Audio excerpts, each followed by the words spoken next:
Hello everybody and welcome back to the channel. This is Jackass Retro. My name is Matt. Today is I guess part 2 of the what sold video for what postcards sold while I was on vacation from about we're doing the 25th up through the 1st of May. And then next video we'll be covering the postcards that sold this week, and then we'll be caught up.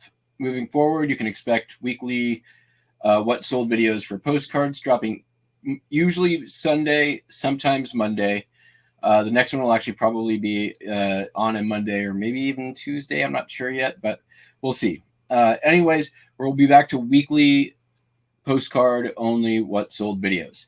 If you have questions, feel free to leave them in the comments. I will always try to answer. If you have ideas for future videos, please leave those as well, because I'm not a idea machine always. So gonna take some of your advice, and we'll go ahead and make those as well. So I don't want to waste too much time here. I got another video to make, so let's get into it. All right, here we go. We start off with Thomas Alva Edison. Kind of a cool card. Obviously, this is the guy who ripped off Tesla. Somebody paid $1 for it at one time. I sold it for $6.50 free shipping. I mean, there's pretty mundane subject matter, nice sketch drawing. Took a couple of weeks to sell, but nice, easy one to start with.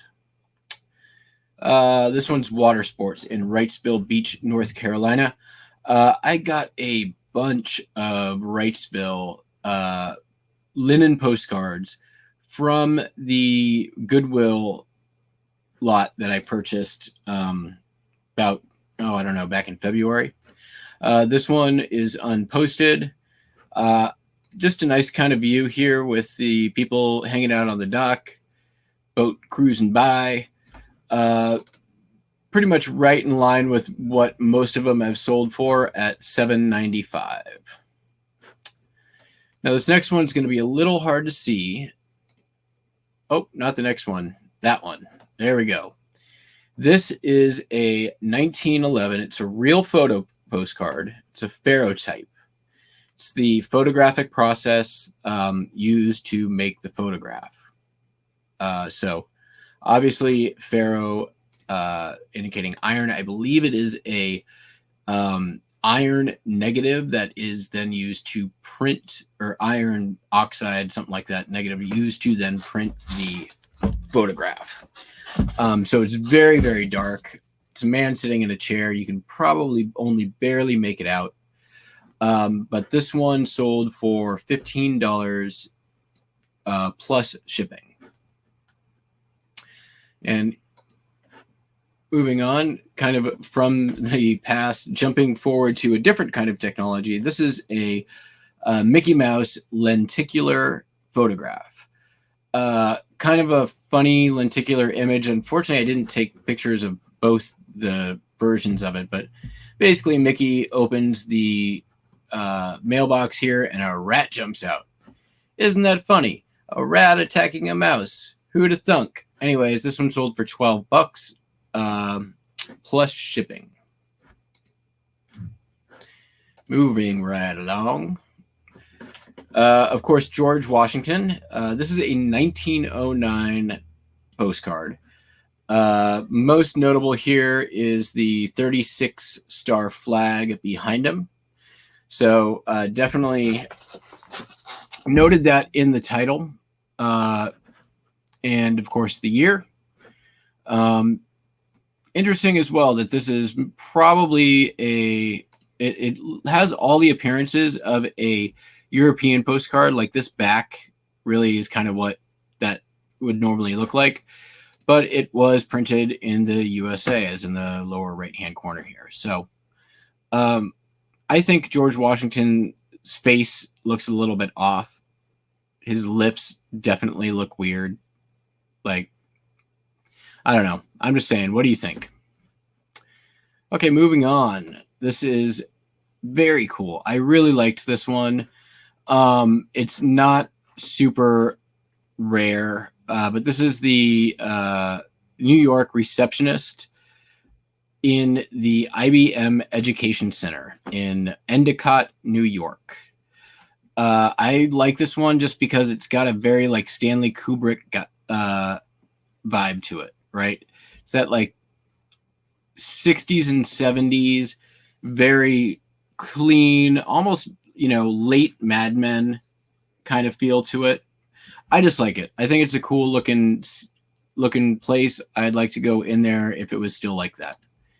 There we go. Receptionist greets a visitor in the lobby of the Business Machines Education Center in Endicott, New York.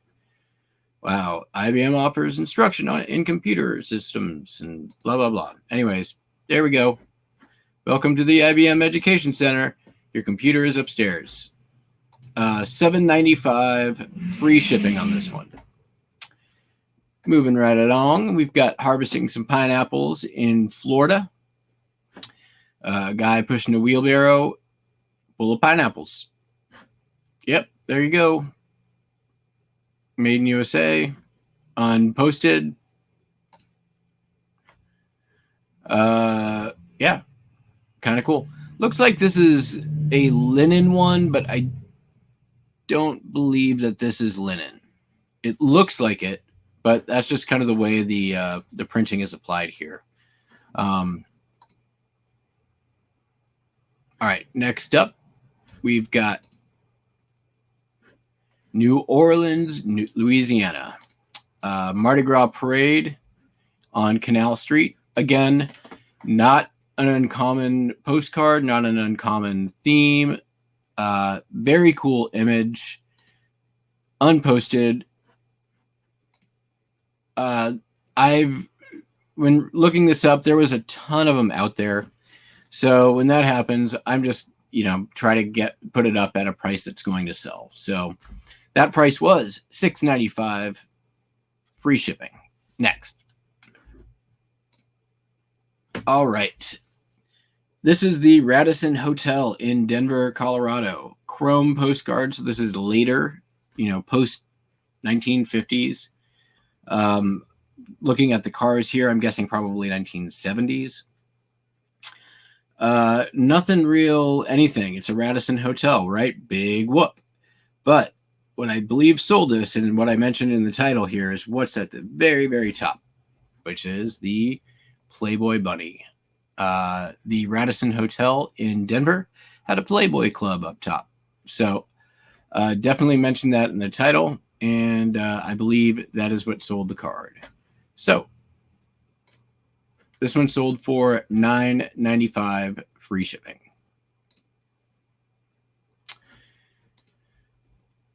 Nice New Year's greeting.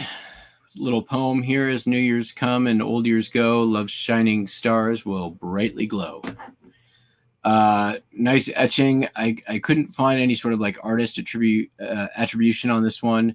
It is Gibson Postcard Company, as we can see here on the back. It's a nice New Year's card. That also just kind of goes to show that holiday postcards are going to sell year round. So doesn't matter. They say Christmas sells year round. You know what? Every holiday sells year round. List it whenever. If you got it in your hand, you're looking at it, you already scanned it, just put it up. So yeah, coming in from the cold, little Cupid child with a book. Yeah. Anyways, $17 plus first class shipping. We're gonna start getting away from the first class shipping for anything under $20. I've almost completely made that transition now. So these last handful of sales that we see here are probably going to be it. So moving on, we have the US Mint in Philadelphia. Again, very, very common subject matter. Like if you just do a search, there's a ton of these. This one's a little bit earlier than most of the ones that were available. It did sell on the higher end of the prices that I saw for it, so I'm happy with that. Very cool, nice view, interesting toning on it as well. I just like the overall look of this one. So nice, cool postcard sale there. Next up, we've got a Washington Street in Wirt County. It's the Wirt County Courthouse. This is not a real photo. It is a printed photograph. Undivided. It looks undivided back, but it's not an undivided back. This is much later than the undivided. We can tell by the cars right there. These are probably 1940s. But because of that, I'm guessing probably a very small print run. This one got $25.95 plus first class shipping. Also, the typeset Wirt County on the top here, very specific location. I priced this one up mainly because I don't think I saw another one from that exact courthouse available at the time I listed it. Pigeon Farm in Los Angeles. There's a bunch of the Pigeon Farm ones I saw that were available. Agriculture in California, those postcards tend to do very well. And if you've got one that's fairly unique, I would say price it up a bit, as I did here. This one sold for $16.95 plus shipping, full asking price. Spruce below, yeah. Anyways, this is you can even see the condition on this, not that great. But I think because it is a unusual image that is what sold that. Moving on, we got the Sherman Oaks Motor Hotel in Sherman Oaks, California. Highway 101. Typically, the postcards along this route do very well. AAA Motors. We can date it by the photograph or the telephone number. So, yeah, very nice roadside Americana piece. I like this one. This one's the Tony Roy artist signed Stubborn Cuss. What a weird thing to call somebody. But we can date it 1958. It is a chrome postcard. Of course, a skeleton fishing who probably was once a person, but they have waited so long to catch a fish because they are a stubborn cuss that they have turned into a skeleton. Great story, bro. All right. Anyways, unposted. Fishing as content. Nice cartoon. Not big money here. $6.95 free shipping. As we can see here, this one's got a corner missing. Regardless, I did list this one. It was a not another image that I could find of this exact view. So, listed it. Got the Reading, PA postmark. Some pretty, hello, Edith. I am in Reading, and I am having a very nice time. You were here. How are all the rest? I don't know when I will get down to your home. Again, riveting postcard messaging. I make fun of it a lot. Don't take me too seriously. This one sold for $7, even with that missing corner. Not too shabby. Free shipping.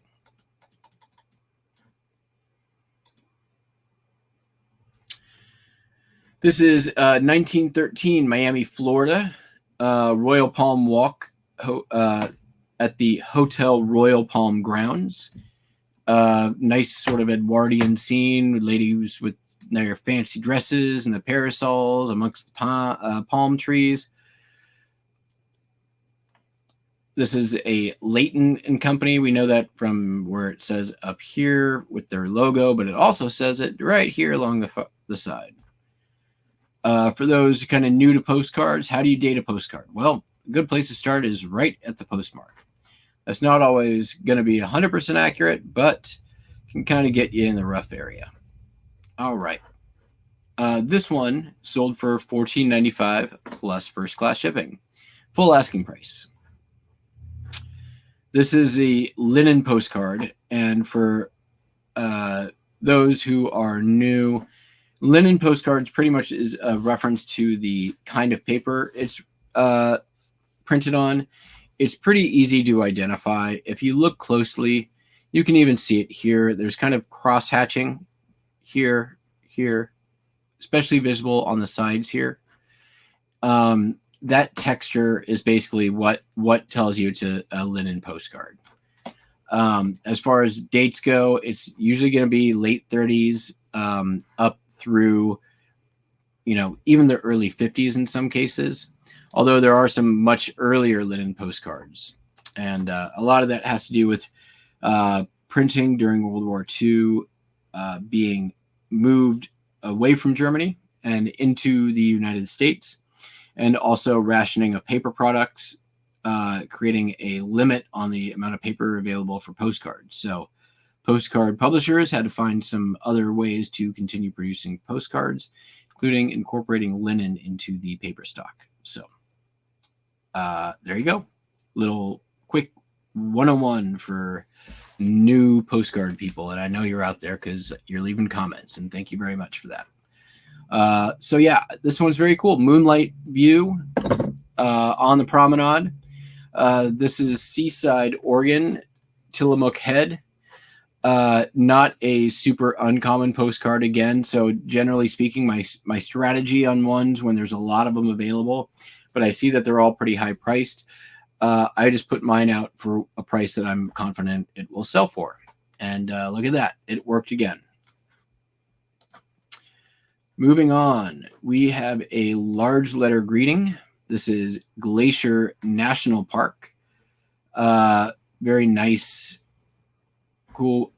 The ones, some of them will have keys on the back that tell you all the things that are in the letters. So R is the bear grass, and the G is a Flinch Peak and Old Man Lake. Look at that. Pretty. And then the L is Trek Falls and 2 Medicine Chalets. Oh, look at that. Twin Falls and 2 Medicine Chalets. Very, very nice postcard. Anyways, this one sold for $14.95, and the shipping was free. So that is that. Cool. All right. Well, thank you once again, everybody, for watching. Again, leave your comments down in the comments, questions, ideas for future things. If you want to support the channel, you can buy a coffee, visit the store, do all those things. Always looking for new ideas for future postcard videos. If you got them, let me know. I do have a couple coming up from the comments left on previous videos. So I thank you all very much. Tune in tomorrow for the finale of the What Solds. Thanks again, and have a good one.